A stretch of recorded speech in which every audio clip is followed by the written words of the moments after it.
This is Helen, 14 years old. His dark circles feel as if he has never slept enough.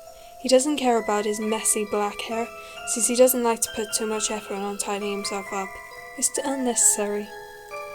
His seat is at the back of the classroom, next to the window. He always sits there drawing quietly, as if it's everything to him. He doesn't like to socialize with people, making him a lonely one. There was a person being pushed to the floor after school. That's Tom, who is always the victim of bullying.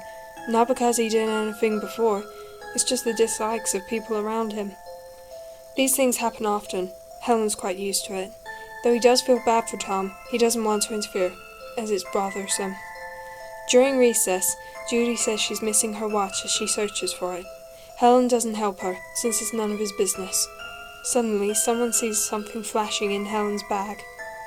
"What's this?" Ben says, as he puts his hand into the bag, taking out a watch trimmed with fake diamonds. Helen is very surprised to see it, as he does not know how it got there.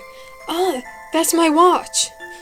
Judy receives the watch from Ben after seeing the situation. Both of them stare at Helen with a weird glare. "It's not me," says Helen, who's still drawing in his notebook without raising his head even a little bit. "Yeah, right." Judy leaves the classroom with Ben as she concludes.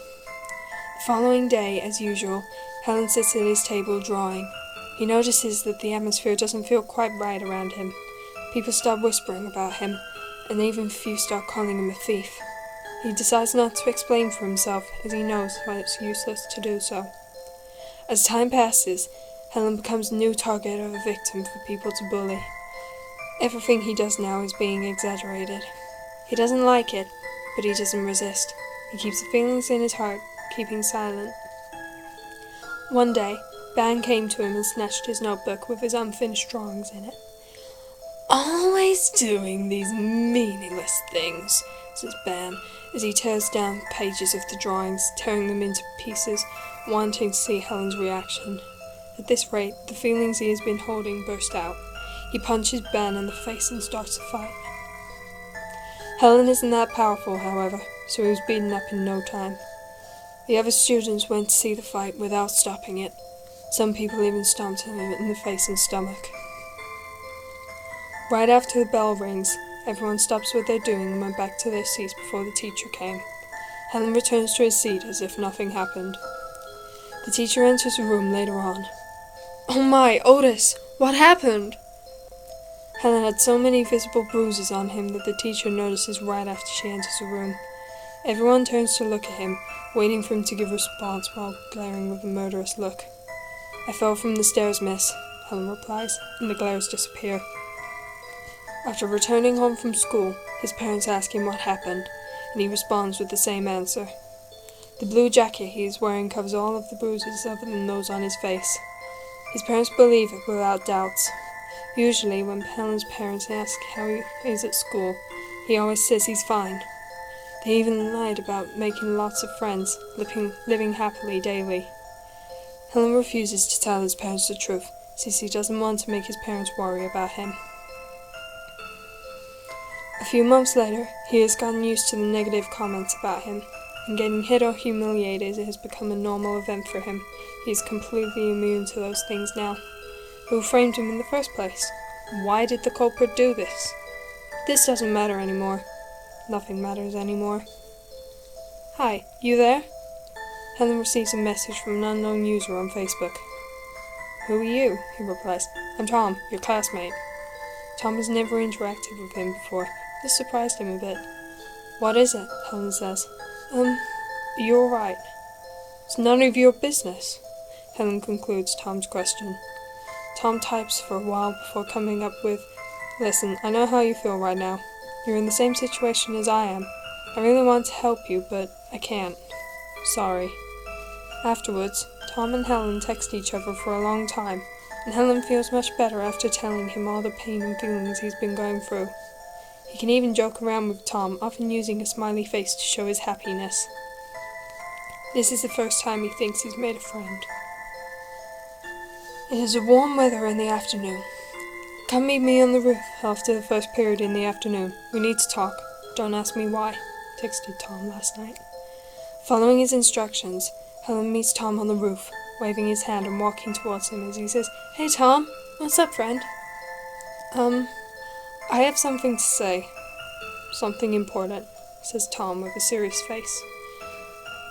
"Remember the watch thieving incident? How could Helen forget about it? That was how he started the suffering." Helen nods to show he remembers. "I was the culprit." Tom looked down, scared to look into his eyes. "What?" Helen is shocked. "I stole Judy's watch and framed you as the culprit. Why did you do this?" "With you as the new target of a victim, my life is much better," Tom smirks.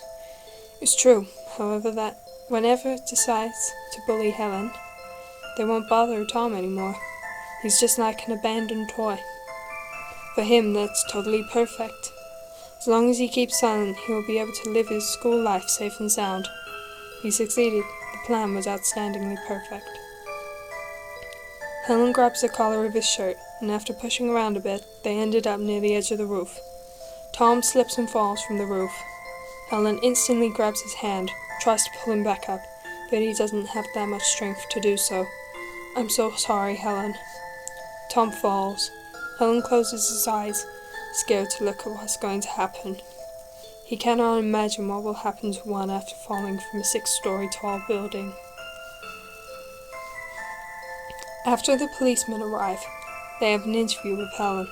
He was too horrified by the incident, however, to even say a word.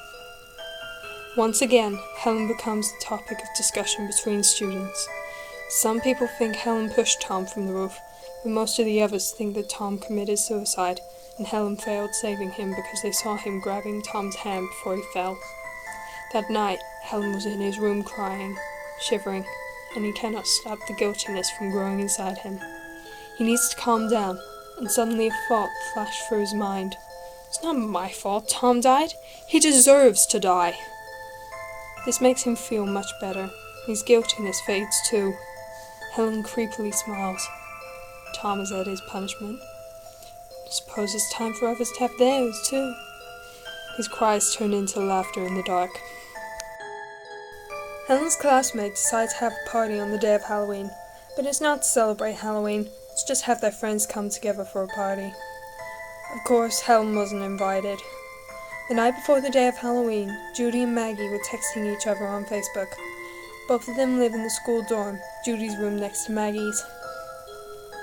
0903, Judy. Who's going to come to the party tomorrow? I'm so excited. 0903, Maggie. Most of our class will be there. I had texted Ben so many times, and even though all the messages I sent are read, he never replies to me. What the hell is wrong with him? 0904, Judy. He's probably working, I guess. 0906, Maggie. Something weird's happening. I've been hearing footsteps coming from my door for a long time. I think someone's walking around the door. 0906, Maggie. Wait, I'll go check. Using the hole in the door, Maggie saw something unusual. 0907, Maggie. Oh god, there's a guy outside wearing a mask and a blue jacket. He's holding a knife, and he's all bloody. 0907, Maggie. Fuck, he's knocking on my door now. 0908, Maggie. Oh god, oh god. 0908, Judy. Just calm down, find a weapon or something. 0908, Judy. Protect yourself. 0909, Maggie. He's turning the doorknob. Good thing I locked it. 0909, Maggie. I'm scared. 0909, Judy. Maggie. 0909, Maggie. What should I do? 0909, Judy. Maggie, listen. 0909, Maggie. Save me. 0909, Judy. Maggie, calm down. 0909, Judy. Maggie. 0910, Judy. Maggie. 0910, Judy. You there? The message is shown to be read, but Judy doesn't see Maggie's response. Suddenly, Judy hears the loud sound of her room door opening. The instant she turns around, she feels a terrible pain in her stomach. A bloody person wearing a mask and blue jacket bursts into her room and stabs her. That night, all the students who were in the dorm were murdered. No one knows how the killer did it. The murderer uses the victim's blood to paint on the walls of the dorm, most of them being the smiley face. Many of the corpses were being chopped and mashed, possibly to get more pigments. Helen Otis, the culprit, is still missing currently. However, in the chat room where Judy and Maggie texted each other, a message was written that responded to Judy's first message at 0903. 11:15. Judy. Don't be excited about tomorrow, because there will be no tomorrow.